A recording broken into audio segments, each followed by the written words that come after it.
Madame, Monsieur, bonjour et bienvenue. Prévention pour faire face à l'épidémie de coronavirus, lutte contre le travail des enfants dans la cacaoculture, foncier urbain, réhabilitation d'hôpitaux, des sujets au centre du Conseil des ministres tenu hier en Côte d'Ivoire, en présence du président de la République Alassane Ouattara. Les travaux se sont déroulés au palais présidentiel dans la commune du Plateau. Plus de détails dans le journal de 13 h.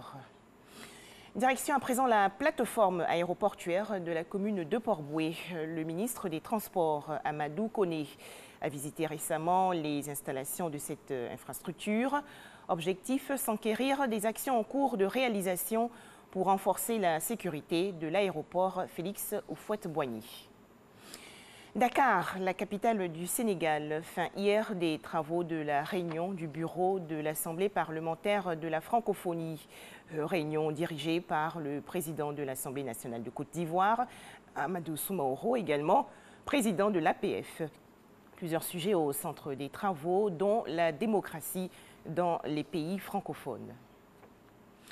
En Côte d'Ivoire, l'étudiante venue récemment de Pékin en Chine ne fait pas la maladie de coronavirus, annonce faite hier par le ministère de la Santé et de l'Hygiène publique. Ce département ministériel a rendu public les résultats des échantillons prélevés sur le cas suspect de l'aéroport Félix Houphouët-Boigny.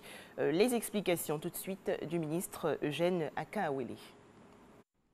Le samedi 25 janvier 2020, le ministère de la Santé et de l'Hygiène publique a été alerté par les autorités aéroportuaires d'Abidjan de la présence d'un malade présentant des difficultés respiratoires et une toux en provenance de Pékin, c'est-à-dire de la Chine.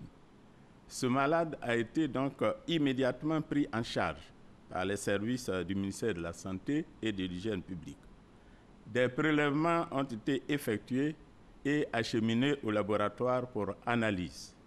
Ce mercredi 29 janvier 2020, les résultats des échantillons analysés par les instituts Pasteur de Côte d'Ivoire et de Paris se sont révélés négatifs au coronavirus 2019 nCoV. À la suite des traitements reçus, la malade se porte bien et a regagné le domicile familial ce jour.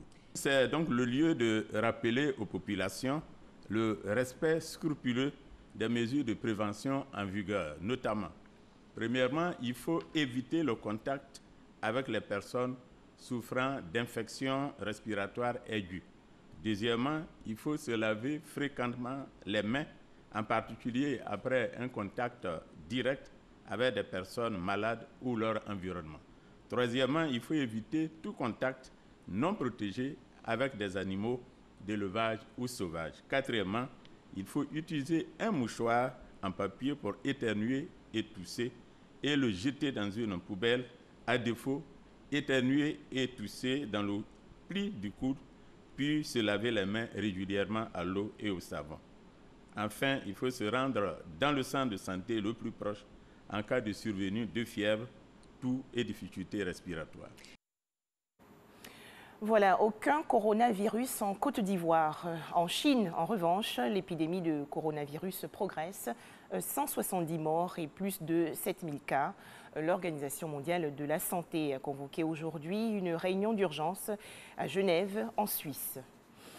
Brazzaville, en République du Congo, accueille aujourd'hui la 8e réunion du comité de haut niveau de l'Union africaine sur la situation en Libye, avec pour objectif un cessez-le-feu plus durable que les précédents. Il s'agit aussi de convaincre les protagonistes du conflit d'accepter l'idée d'un forum de réconciliation. Enfin, le Parlement européen a ratifié hier à une large majorité le traité de retrait fixant les modalités du divorce entre le Royaume-Uni et l'Union européenne. Les élus européens ont donné leur accord par 621 voix pour et 49 contre. À noter que 13 eurodéputés se sont abstenus. Merci de nous avoir suivis. Prochain rendez-vous, 13 h, le journal.